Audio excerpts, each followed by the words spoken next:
네, 안녕하세요. 이번 시간에는 행렬과 벡터, 선형 대수로도 알려진 이 행렬과 벡터에 대해서 내용을 준비해 봤습니다. 제가 처음 행렬과 벡터를 배울 때는 굉장히 낯설었어요. 갑자기 이걸 왜 배우지? 하는 그런 생각도 들었고, 여러분들도 그런 생각이 많이 드실 거예요. 왜냐하면 이 행렬과 벡터라는 단원 자체는 다른 단원들과 다르게 좀 어떤 수학적인 원리나 어디에 활용이 되는지 그런 게 조금 분명하지는 않았어요. 저한테는.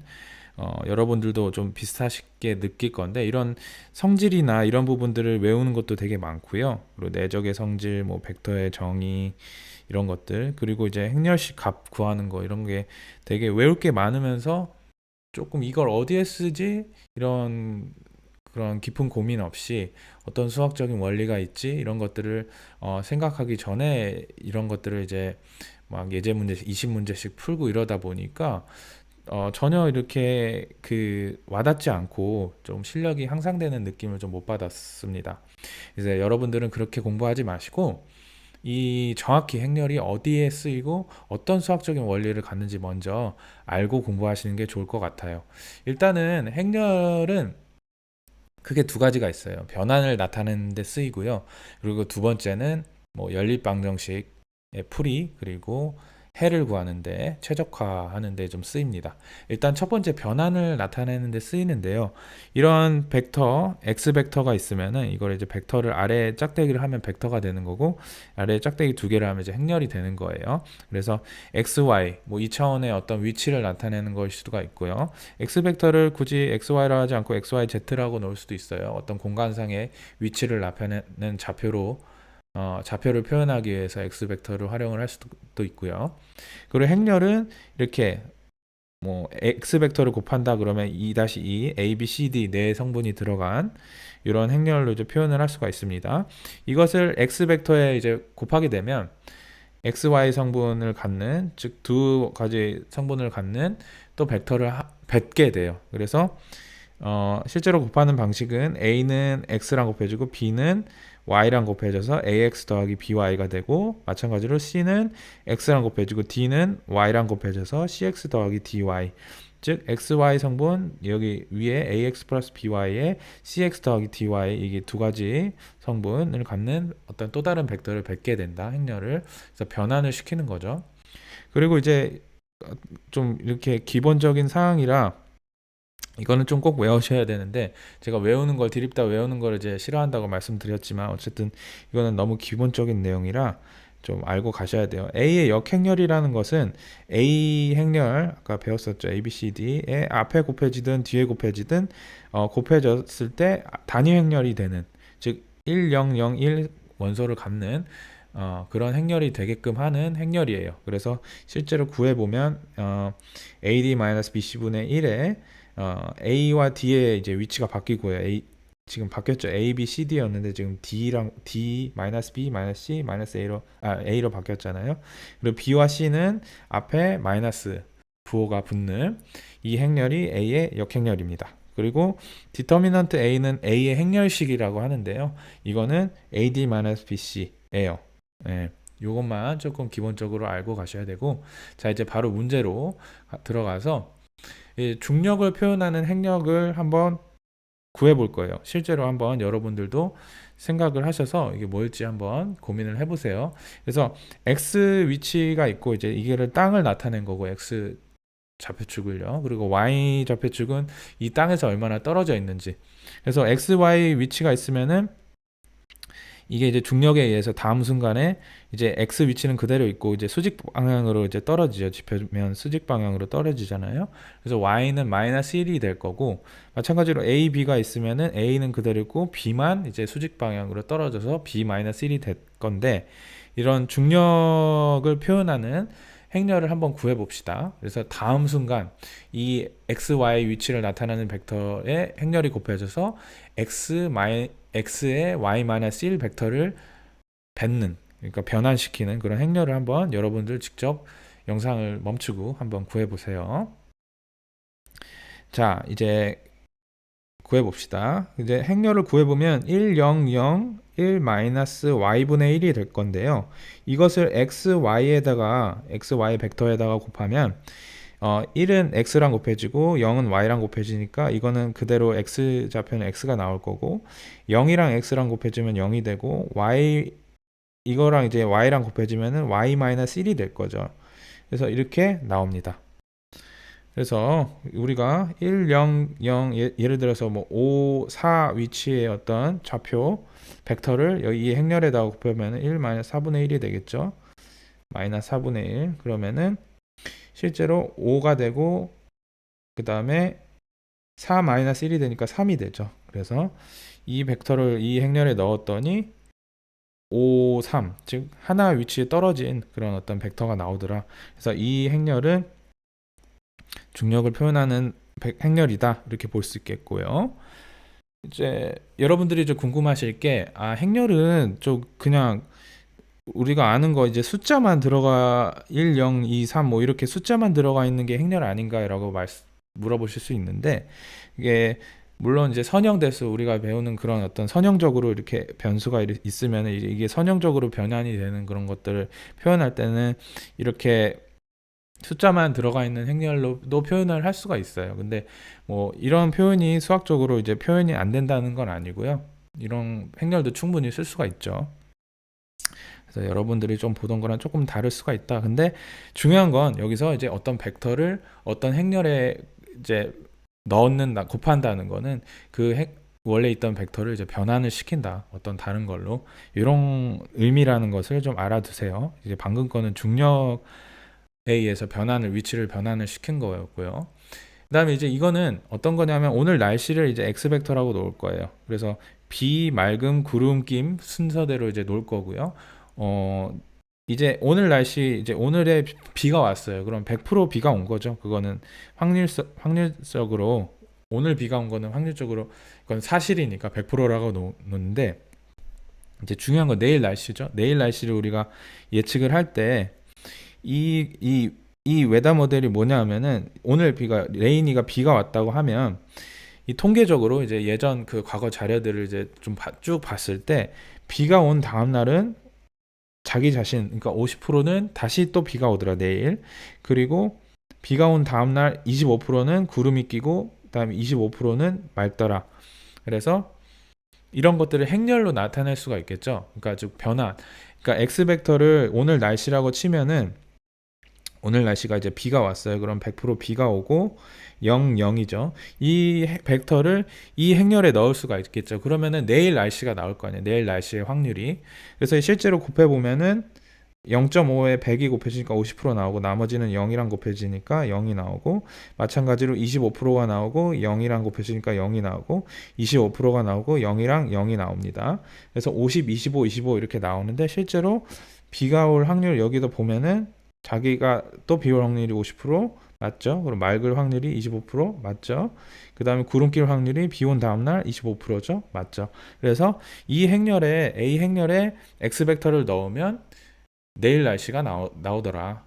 그러면은 이제 기상청에서 내일 날씨만 예측하지 않잖아요. 내일 모레 날씨도 이제 예측을 할 수가 있는데, 그런 경우에는 이 내일 날씨 그 벡터에다가 이 벡터를 이 행렬에 한 번 더 넣는 거예요. 한 번 더 곱하는 거죠. 그래서 행렬에 100, 0, 0을 넣는 게 아니라 50, 25, 25 이렇게 넣으면 A가 두 번 곱해져서 A 제곱이라는 표현을 쓰지만, 이거는 이제 어쨌든 비 온 뒤 2일 후의 날씨를 우리가 알 수가 있는 겁니다. 그래서 A 행렬에 의해서 변환이 계속되는데, 그것은 어떤 변환을 나타내느냐, 그거는 오늘 몇 프로 확률로 이렇게 비, 맑음, 구름이 있으면은 그 다음 날, 내일 날, 그 다음 날에 어떤 그 벡터의 그 기반으로 다음 날의 그 어떤 내일 날씨의 확률을 나타낸다.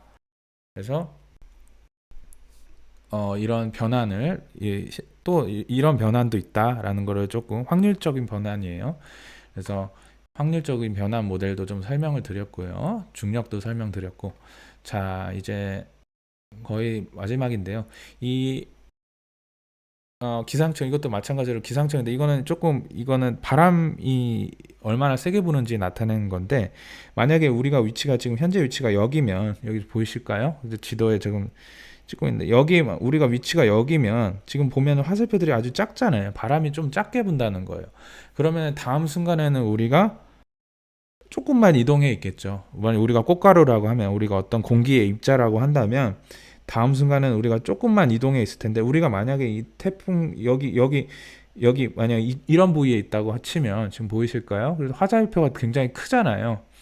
그럼 여기에 만약에 우리가 꽃가루나 뭐 공기 입자라고 하면 그 다음 순간은 굉장히 많이 이동해 있겠죠. 이 화살표 방향으로. 그래서 우리의 위치를 어떤 x, y 좌표 상면에 표현을 할 수가 있고 그 다음에 그 위치에서 얼마나 변화할 것이냐 그 변화량 dt 즉 순간적인 변화량을 dt dx 벡터라고 할 수 있는데 그게 이제 또 x축 y축 성분을 갖겠죠. x축 y축 성분을 가져서 방향을 갖잖아요. 그래서 그거를 표현한 게 dt dx 벡터가 여기 표 보시면은 dt dx 벡터가 x y 즉 x y 위치 벡터에서 행렬 A가 곱해진 A가 변화량을 나타낸다고 했으니까 이런 식으로 표현을 할 수가 있고 이거를 실제로 이제 미분 방정식을 푸는 거를 이제 연습을 계속 했었죠. 그래서 행렬이 이런 변환을 나타내는 데 쓰인다라는 것이고 이게 이제 왜 자기 자신의 어떤 XY 위치가 현재 그 XY 위치에서의 변화량이 자기 자신에 비례하냐 어떤 선형적으로 이제 우리가 그런 것 내용도 좀 다뤘었는데 예를 들어서 우리가 우주선을 쏘아 올려서 달로 간다고 치면 이제 점점점 우리 위치가 좀 더 높아질수록 조금만 더 높아져도 우리가 이 지구의 중력에서 조금이나마 더 벗어나고 공기도 조금 더 희박해지니까 공기 저항력이나 이런 것도 좀 낮아지고 그다음에 달에 조금 더 점점 더 가까워지는 조금이라도 더 가까워졌으니까 달의 중력의 영향력을 조금 더 받고 그러니까 자기 자신의 위치가 조금씩 변함에 따라서 그 위치가 또 그 순간적으로 그것이 앞으로 어떻게 변화할 것인지 순간 변화량에도 영향을 미치는 그래서 순간적인 위치의 변화량이 그 위치에 비례하는 그런 식을 갖는다라고 설명을 드렸는데 어쨌든 그게 이제 이런 식으로 표현이 된다. 행렬 A가 그 변화량을 표현하는 즉 DTD 요거를 이제 설명을 하는 그런 어떤 값이다라고 이제 좀 보시면 될 것 같고 이거를 이제 실제로 쭉 풀면은 이거 푸는 것도 설명을 드렸는데 지금 영상에서는 뭐 자세히 설명하진 않고 이게 이제 forward word method라고 하는 것이고 이것을 이렇게 시간을 짧게 쪼개서 컴퓨터에 그 위치 바로 다음 위치가 어디게 될 것이냐 어떻게 될 것이냐 이렇게 쭉 더해서 그 트레젝터리라고 하는 게 우리가 이제 어떻게 움직일 것이냐라는 그 쭉 이은 그 선을 보일 수가 있는데 그게 이제 어떻게 될 것이냐 그래서 실제로 그 저기 컴퓨터에서 그것을 이제 계산을 하면 이렇게 이제 물이 흐르는데 물이 흐를 때 이제 앞으로 그 우리가 입자를 하나 똑 물방울을 딱 떨어뜨렸어요. 그러면 이제 이 물이 흐르면서 다시 보여드릴게요. 이렇게 물방울 이제 이 파란색이 이제 어떻게 보면 물방울이라고 하면 이제 이게 다시 앞으로 쭉 가잖아요. 이 시간에 따라서 어디 위치로 갈 것이냐 이런 것들을 컴퓨터 시뮬레이션을 통해서 우리가 알아낼 수가 있는 거죠. 마찬가지로 우주선도 마찬가지고요. 그 누리호도 우리가 이런 트레젝터리 어떻게 움직일 것이냐 이런 걸 미리 컴퓨터 시뮬레이션을 통해서 여러 가지 중력이나 뭐 공기 저항력이나 뭐 달의 중력이나 이런 것들을 다 고려를 해서 물리적인 것들을 그래서 그거를 이제 컴퓨터 시뮬레이션을 해서 어떤 궤도에 올릴 것인지 정확히 계산하고 난 다음에 이거를 발사를 하겠죠. 왜냐하면 굉장히 고가니까. 그래서 막 발사할 수가 없으니까 그런 것들을 충분히 고려해서 컴퓨터 시뮬레이션을 한다. 이런 것들을 행렬을 통해서 한다. 행렬 계산 없이는 못한다. 그래서 행렬이 굉장히 많은 데 쓰이고요. 이제 또 한 가지 쓰이는 게 이제 이것도 굉장히 이게 정말 중요한데 이제 프리의 변환인데요. 이게 뭐냐면은 어떤 우리가 뭐 소리나 그림이나 이런 것들을 주파수 성분으로 변환을 시키는 거예요. 주파수라고 하면 이런 거죠. 이렇게 좀 보셨을 거예요. 그래서 여성분들의 주파수는 조금 더 고주파수니까 조금 이렇게 좀 낮고 저기 이렇게 변화가 많고요. 남자분들은 이렇게 좀 주파수 성분이 낮은 그런 성분을 보이는데 어쨌든 이렇게 주파수 성분을 변환을 하는 게 되게 중요한 이유가 우리가 이제 예를 들어서 이런 신호가 이제 있어요. 예를 들어서 이게 이제 스피커에 이렇게 음의 압력이라고 하면, 우리가 어떤 소리라고 하면, 이렇게 스피커를 두드리는 소리라고 하면, 예를 들어서 우리가 통화를 할 때 상대방의 목소리도 있지만 여러 가지 주변 잡음도 있고, 뭐 차 소리도 나고 주변에 뭐 컴퓨터 소리도 나고 이렇게, 다른 사람 목소리도 들리고 이럴 수가 있잖아요. 같이, 그러니까 그게 이제 그 압력이 같이 들어오잖아요. 그래서 우리가 이거를 편집을 하려고 해도, 그 사람, 다른 사람 목소리나 잡음을 없애려고 해도 없앨 수가 없어요. 근데 이제 이거를 주파수 성분 변환을 하게 되면, 이렇게 주파수 성분으로 이제 나누면은, 아까도 말씀드렸듯이 여성분들의 주파수는 높고 남성분들의 주파수는 낮고, 그러니까 여성분들의 주파수를 조금 지우고 싶다, 아니면 뭐 주파수 성분들 낮은 것들은 좀 제거를 하고 싶다 할 수가 있는 거죠. 그래서 주파수 성분을 하는 게 굉장히 중요하다. 그래서 이 값들은 이제 어 그러니까 컴퓨터로 계산하려면 이산적일 수밖에 없죠. 무한히 많은 것들을 계산할 수가 없으니까 이렇게 딱딱딱딱 나눈 다음에 여기다가 이제 대입을 하고요, 숫자들을. 그다음에 이게 이제 바로 그 퓨리에 변한 행렬이에요. 그래서 이게 이제 어떤 거를 나타내냐? 이거부터 설명드리면, 이거 이제 주파수 성분들이고, 위에서부터 이제 좀 완만한, 그리고 이제 조금 아래로 갈수록 점점 더 이렇게 주파수 성분이 큰 성분들의 개수값, 그 숫자 값을 나타내고요. 이게 이제 행렬인데, 이 수식에다가 이 1은 이제 완만한 거를 나타내고, 이제 점점 갈수록 점점 더 이렇게 조금 W 값이 좀 커지죠. 지수가. 이 점점 더 이렇게 좀 많이 구부러지는 것들을 표현한 수식으로 표현한 거예요. 어려운 게 아니라. 그래서 점점 갈수록 이 값들을 이제 값을 수학적으로 표현을 한 건데, 이거는 보면은 이제 굉장히 같은 그 이건 이제 값이 완만하게 변하는데, 이거는 좀 더 빠르게 변하고, 이거는 완전 빠르게 많이 변하죠. 그런 것들을 이제 수식적으로 나타내는 거예요. 1은 그냥 이렇게 완만한 거고, 그 다음 완만한 거, 그 다음 완만하게 변하는 거에서 쭉쭉쭉 점점 더 W 값이 커지는 것을 볼 수가 있는데, 그만큼 점점 더 빠르게 변하는 그 주파수에서 빠르게 변하는 값들, 이 점 찍은 이 점점점 것들을 표현한 거다. 어려운 게 아니고요. 그래서 어려운 개념은 아니고, 이거를 원래 신호에다가 곱하면은 주파수 성분들이 나온다. 그래서 그게 왜 나오냐 이렇게 물어보실 수 있는데, 이건 간략하게 좀 설명을 드리면, 예를 들어서 원래 신호예요. 위에가 이제 원래 신호라고 보면, 이게 이제 원래 신호라고 보면, 이 값들을 이산적으로 뭐 플러스 1, 플러스 1, 플러스 2, 플러스 2, 뭐 플러스 2, 플러스 2, 뭐 플러스 2, 플러스 1 이런 값들을 갖는다. 근데 이 아래 주파수 성분을 곱해 봤어요. 이게 이제 뭐 예를 들어서 F1, 여기서 F1에 해당하는 주파수 성분을 여기다 가져와서 한번 곱해 봤어요. 그래서 여기는 플러스 1, 플러스 2, 뭐 여기는 플러스 1 정도 값이 될 거고, 여긴 0이 될 거고, 여긴 마이너스 1, 마이너스 1, 마이너스 2, 마이너스 1 이렇게 될 건데, 이게 위에 거랑 곱해보면, 여기는 이제 양수, 계속 양수 곱하기 양수니까 양수가 나올 건데, 여기 값을 곱해보면 이건 이제 플러스 2일 때 마이너스 1이잖아요. 여기 아래는. 그럼 음수가 되고, 여기도 마이너스 4가 될 거고, 마이너스 2가 될 거고. 그러니까 한마디로 이렇게 완만하게 있는 거랑 이렇게 한번 굴곡이 있어서 아래쪽으로 꺾이는 거랑 곱해서 서로 이제 다 값을 다 더하면, 이 값들을 다 더하면은, 이거 다 더하면은 0이 나올 거라는 거죠. 왜냐하면 이거는 한번 양수였다가 음수인데, 이거는 계속 양수이니까. 그래서 이 주파수 성분, 즉 이 주파수 성분, 이거를 포함하는 주파수 성분은 0에 가깝게 나오니까 거의 없다.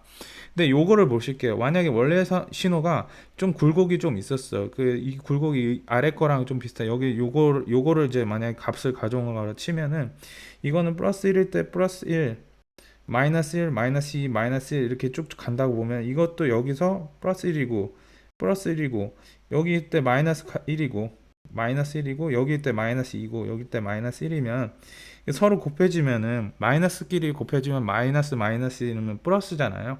그래서 양수일 때 같이 양수고, 음수일 때 같이 음수고, 이러면은 같이 다 양수가 나와서 다 값들을 다 더하면은 엄청 큰 값이 나오겠죠. 그래서 이 원래 신호에다가 여기 이 조금 이렇게 더 굴곡이 있는 신호를 곱했더니, 이 F2 값이, 이거는 좀 크게 나오는 거예요. 여기 이제 다 값이 더했더니 좀 크게 나왔다. 그러면은 이 주파수 성분을 많이 이 원래 신호에서 원래 신호에서 요 주파수 성분에 해당하는 걸 많이 포함하고 있더라는 것을 우리가 뽑아낼 수가 있다는 거죠. 그래서 이런 그 퓨리에 변한 행렬을 곱한다는 것은 그 주파수 성분을 뽑아내는 거죠. 그래서 그 주파수 성분이 얼마나 있는지 그런 것들을 우리가 알 수가 있다. 그래서 원래 신호에다가 그 주파수 성분을 뽑아내는 행렬을 곱해서 주파수 성분으로 변환시키면, 얘는 아까 이제 남자 여자 이렇게 있으면은 남자 목소리랑 여자 목소리랑 뚜렷이 구별이 된다고요. 그래서 이 여자 목소리를 지우고 싶거나 아니면은 뭐 좀 잡음 같은 거, 막 기계음 같은 거, 이런 것들은 보통은 이제 그 남자 목소리보다는 더 높은 주파수 영역대를 가지고 있으니까 여기보다 더 높게 나타날 건데, 그런 것들은 다 지울 수가 있고, 예를 들어서 우리가 뭐 이런 짜잘한 배경에 막 짜잘한 잡음이나 이런 정보, 필요 없는 정보들이 이제 깔려 있으면은 이런 것들도 우리가 좀 지우고 싶다, 이런 거 다 지우자 해서 정보를 없애고 난 다음에 이 정보를 갖다가 다시 그 M 행렬의 역 행렬을 우리가 곱해주면 다시 역 변환이 되잖아요. 이거 행렬에 이제 그거 아까 역행렬을 설명드렸죠. 그래서 역행렬을 곱하면 이제 단위 행렬이 되니까 이건 없어지고 여기만 이제 다시 이쪽으로 가는, 그래서 그 역행렬이 중요한 거고, 이렇게 되면은 우리가 깨끗한 그런 어떤 다시 압축된 이런 쓸데없는 정보들이 날아가니까 압축된 정보를 우리가 주고받을 수 있다. 왜냐하면 대량의 정보, 그림 파일도 뭐 하나만 있는 게 아니라 어떤 뭐 1시간짜리 영화다 그러면 그 안에 엄청난 많이 그림 파일이 들어가 있잖아요. 그런 것들을 압축해서 보낼 수가 있다. 그래서 이런 것들을 전송 가능하게 만들고 이런 하는 것도 다 행렬의 역할이고, 이제 JPEG가 뭐냐 하면은, JPEG는 이런 이제 퓨리의 변환 뭐를 쓸 수도 있고요. 어떤 이런 우리가 약속된 어떤 변환 행렬이 있으면은 이 변환 행렬이랑 역변환 행렬은 우리가 약속된 거면은 동일하잖아요. 정보마다 다 다르지가 않으니까 굳이 전송할 필요가 없는 거. 이건 전송할 필요가 없어요. 전송할 필요가 있는 거는 요 자료나 요 자료인데, 우리가 흔히 요 자료는 편집을 할 수가 없고 압축을 할 수가 없으니까 요거를 압축을 한다 그랬죠. 요 자료를. 그래서 요 자료를 압축을 한 다음에 요거를 이제 주고받으면은 우리가 작은 정보량을 이제 주고받을 수가 있는 거예요. 그래서 요거는 약속된 거. JPEG면은 뭐 JPEG만의 변환 행렬이 있고 역변환 행렬이 있고요. 뭐 또 뭐 여러 가지가 있죠. JPEG만 쓰는 건 아니니까.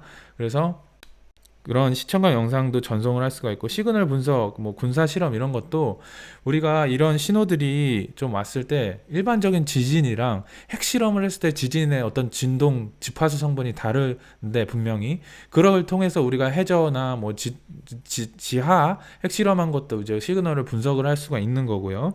실제로 그다음에 이런 물질 분석, 뭐 화학 물질이 섞여 있어요. 막 뒤섞여 있는데 그런 것들을 주파수 성분으로 우리가 구분을 해낼 수가 있어요. 우리 이게 스펙트럼처럼 우리가 빛을 뭐 무지개 분석하듯이 이제 그런 것도 물질 분석할 수가 있고, 아까도 편집 설명드렸고 굉장히 중요한 어떤 변환의 시기입니다. 행렬입니다.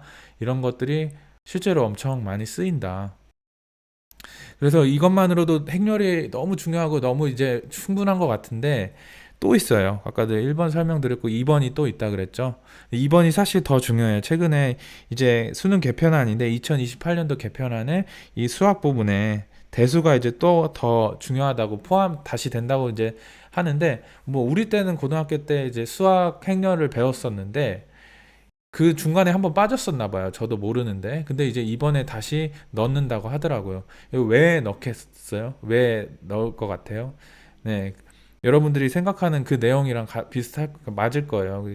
이 최근에 인공지능이나 뭐 난리죠. 뭐 챗GPT, 뭐 AI, 알파고, 바둑부터 시작해서 자율주행, 뭐 무인 드론, 무인 잠수함, 이제 이런 모든 것들이 무인 로봇, 이제 공장도 이제 로봇으로 돌아가고, 다 이런 것들이 최적화, 이제 우리 인간 지능을 모방해서 이렇게 차이가 적게 하는 최적화해서 만드는 것들 다 행렬로 이제 사용을 하는데, 이 분야는 정말 이제 행렬 벡터 이제 대수 분야는 지금도 이제 발전을 하고 있는 거고, 나라별로 이제 좀 서로 경쟁적으로 뭐 군사뿐만 아니라 이제 모든 나라에서 이거를 이제 경쟁적으로 이제 연구를 하고 있는 분야이기 때문에 아직도 발전을 하고 있습니다. 정말 넓고 폭넓고 이거를 다 담기에는 정말 어렵지만 이제 준비를 했어요, 내용을. 근데 지금 영상 길이가 좀 너무 길어져서 요거는 다음 영상에 다루도록 하겠습니다. 기본적인 내용은